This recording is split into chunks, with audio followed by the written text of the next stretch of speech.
I'm Janice Fiamengo of the University of Ottawa. My theme today is feminist psychology. I've been asked occasionally to comment on how white Western feminists typically focus intensively on what would seem to a reasonable person the most trivial cases of sexism, such as so-called workplace sexual harassment, while remaining silent about or even justifying overt abuses if the accused are not white men. A case in point being the years-long complicity of many feminist officials and journalists in the cover-up of the sex abuse scandal in Rotherham, England, between 1997 and 2013, in which an estimated 1,400 children were sexually abused, often with extreme violence, by gangs of British Pakistani men. An abuse ignored and denied for years in the interests of multicultural harmony. I'm not an expert on that or other similar incidents, but I do consider myself an expert on the white feminist mindset that such incidents illuminate. So that's my subject today. A mindset that blends self-justifying claims of moral purity with anxious deflections of irrational guilt. I know this mindset from the inside.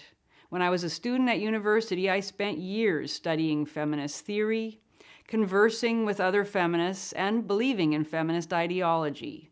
I worked for a year at a rape crisis and women's center in Vancouver.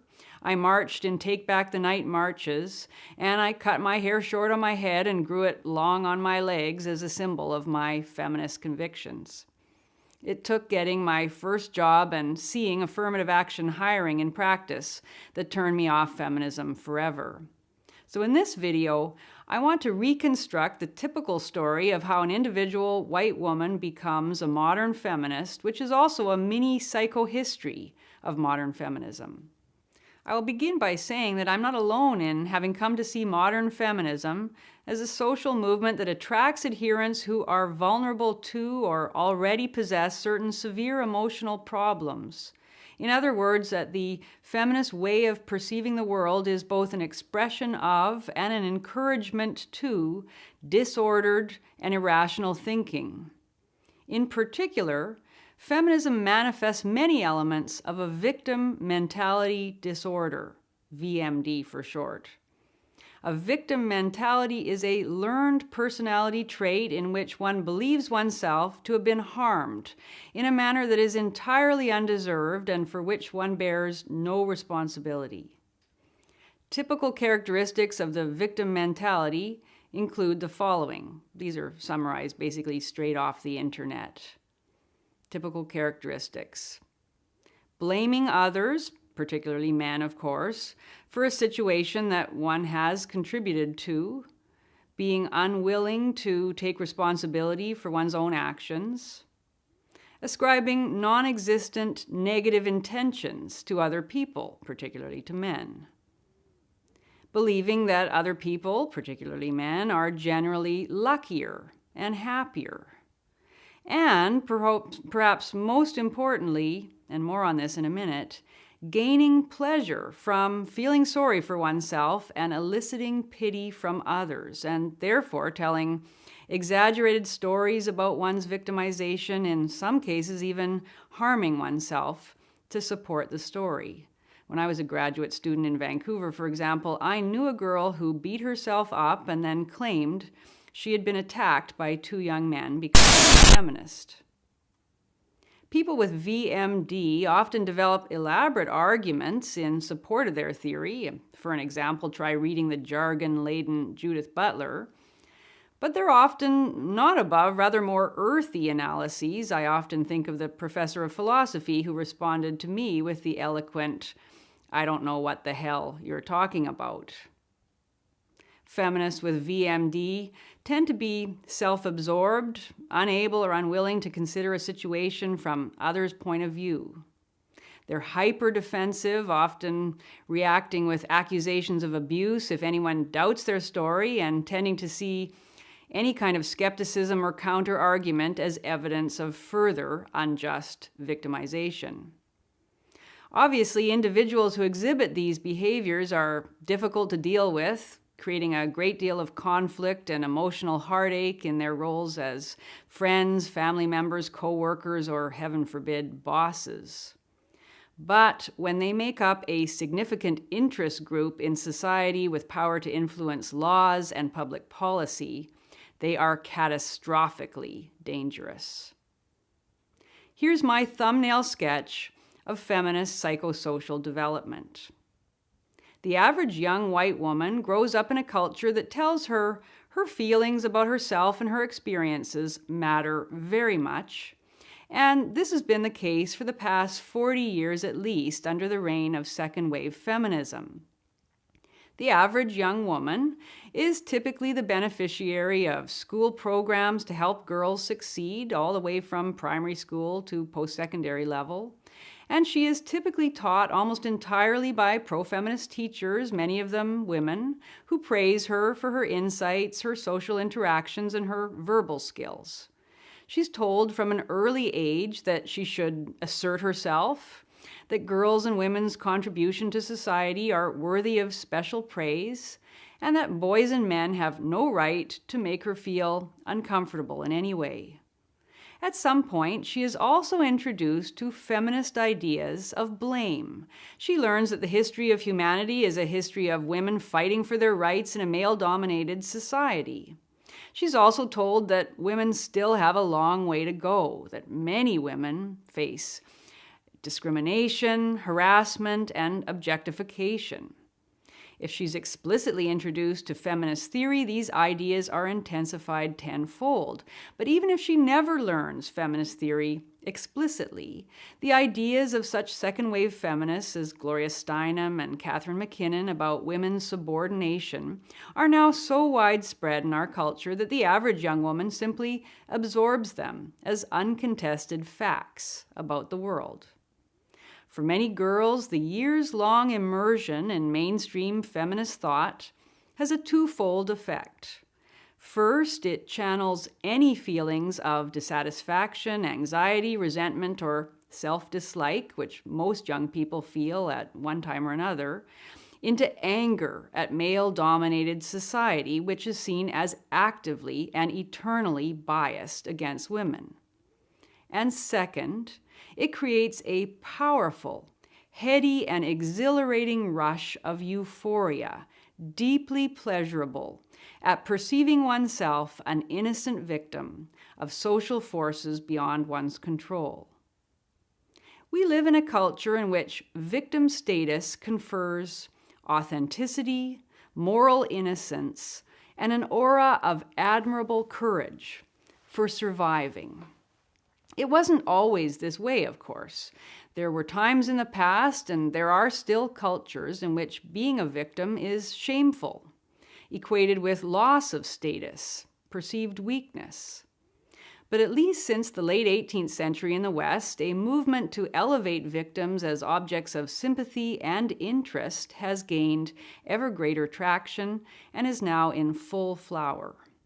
In our day, the combination of the two effects I've named, the creation of a legitimized target for anger and the outpouring of sympathy for female victims, contributes to the development of the feminist victim mentality, especially the belief that any difficulty in a woman's life, from disliking one's big bum to a failing grade in math, is caused by a single malevolent source beyond her control, and that she is owed public sympathy and compensation.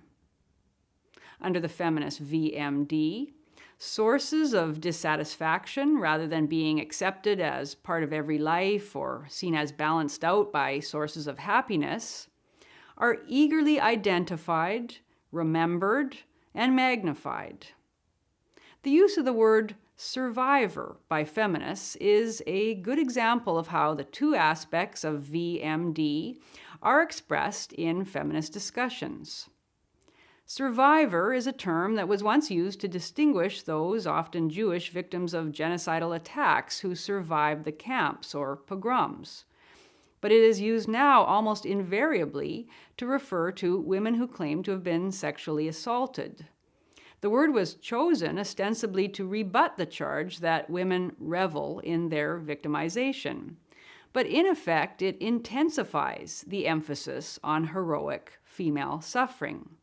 The idea of victimization, of course, remains part of the word survivor. What is one surviving if not one's victimization? And to that is added a dimension of noble resistance. Survivors claim all the sympathy due to innocent victims for an assault for which they were not responsible, while also claiming public admiration and deference for their alleged moral strength and courage in speaking out about the assault, in alerting society to the problem, and helping other women in similar overcoming. No wonder that a website devoted to outlining the stages of healing from sexual assault makes it clear that it can take years, even a whole lifetime, to fully recover from a sexual assault. With so many powerful public rewards for victim status, it is surprising not that women emphasize their victimhood, but that even more women do not do so. But a big problem developed for the white feminist along the way. All of these powerfully positive feelings are vulnerable to claims made by women in other identity categories, especially lesbians, Black women, Aboriginal women, and disabled women. Not only that their suffering is far more severe than that experienced by white heterosexual women, but even worse, that the white heterosexual cisgender woman actually participates in the oppression of these others through her whiteness, her heterosexuality, her able-bodiedness, etc. This psychological stage corresponds to the advent of the third wave of feminism, when prominent feminists such as Angela Davis, Kimberly Crenshaw, Bell Hooks, and Gayatri Spivak confronted white feminists with their blindness to the impact of racism, classism, ableism, and heterosexism in women's experience. Psychologically, this is a shattering accusation, threatening all that the white feminist holds dear in her self-conception. Most fundamentally, it takes away her moral innocence and the intense pleasure she has derived from her victimhood. The threat has to be defended against in some manner. But because the structure of the victim claim made by these other women is so closely related, it's actually identical in outline, it's another binary model of innocent victim and privileged oppressor. So because the structure of the claim is identical to that made by the white feminist herself, it cannot be rebutted without at the same time threatening the grounding of the white feminist's own identity.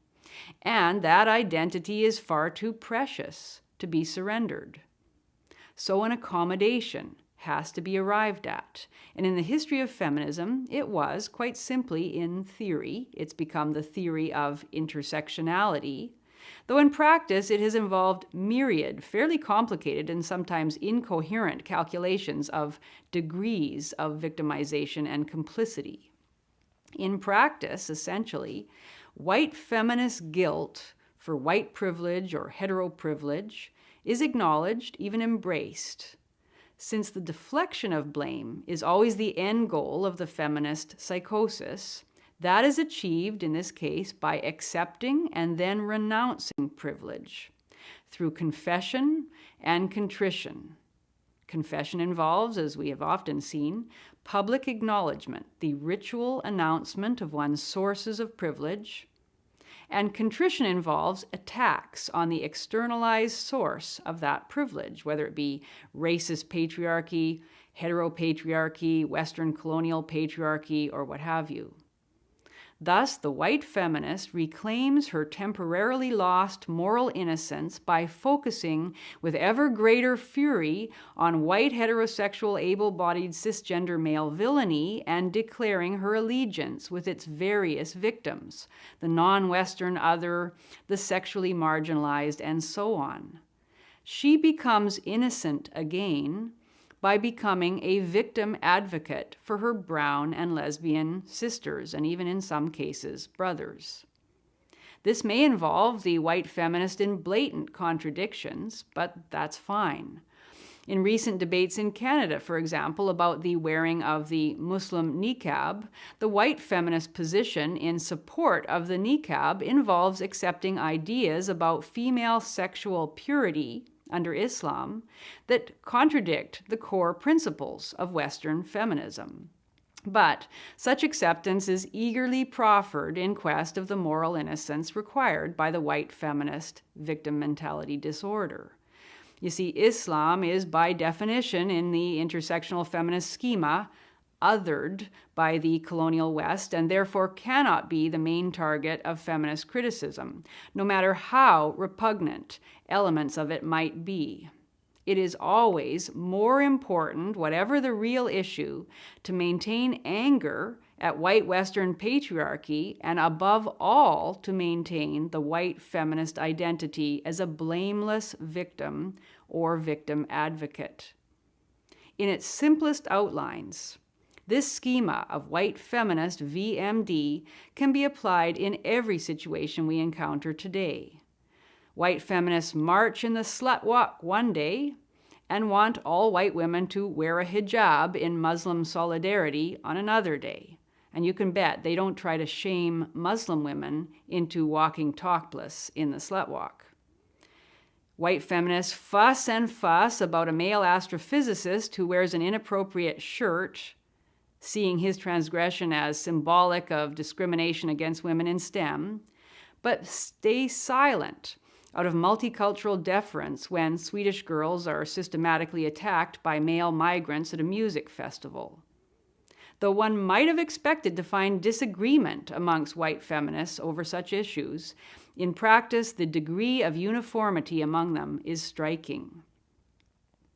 Though we are accustomed to saying that feminism is about female supremacism, events such as the Rotherham scandal and recent Muslim attacks on women in various European cities about which feminists have been silent or conflicted demonstrate that what feminism is primarily about is the feminist victim fantasy, a fantasy that has not that much to do with ordinary women's lives at all. It is about a psychology, an orientation towards the world having to do with claimed innocence. As a mental disorder, it cannot be argued with, only defeated.